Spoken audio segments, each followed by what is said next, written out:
Mesdames et messieurs, bonsoir. Le ministère de l'Environnement n'est pas satisfait du plan d'action présenté par Arrimage du Saint-Laurent pour contrer les émanations de poussière de nickel dans Limoilou. Dans une lettre, le gouvernement rappelle même à l'entreprise qu'elle a une obligation de résultat face aux citoyens. Mais Olivier, Arrimage du Saint-Laurent se défend de faire preuve de négligence.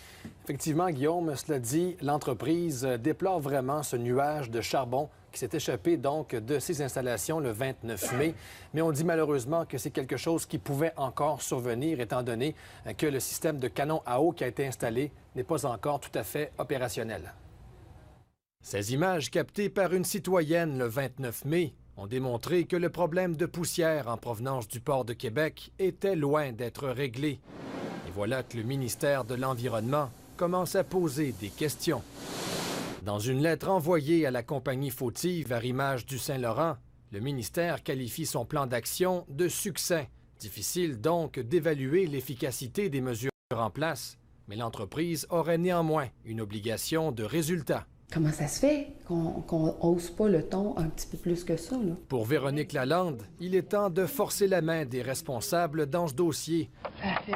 Celle qui a été la première à mesurer la haute teneur en nickel de la poussière qui se dépose dans son quartier n'en peut plus d'attendre. Surtout que la santé publique a déjà confirmé des impacts nocifs pour la santé. Je m'excuse, mais là, c'est pas un désagrément. C'est une maladie importante et c'est une pathologie de laquelle il y a des gens qui vont même mourir. Nulle part, c'est écrit que c'est inadéquat puis qu'il y a quoi que ce soit à recommencer, là. Mais du côté d'Arrimage du Saint-Laurent, on se défend d'être négligent. Les documents précisant les détails de son intervention seront soumis au ministère de l'Environnement. L'entrée en fonction d'une quinzaine de canons à eau d'ici un mois permettra d'éliminer le problème de poussière. Les canons à eau, c'est le moyen qui est utilisé partout dans le monde pour abattre les poussières dans un terminal comme le nôtre. Alors, je vois mal pourquoi ça fonctionnerait partout en Australie et que ça ne fonctionnerait pas ici. Dès que les mesures correctives vont être en place puis qu'il va y avoir des changements, on va les percevoir. Pour s'assurer des résultats, Véronique Lalande et son conjoint poursuivront leur échantillonnage.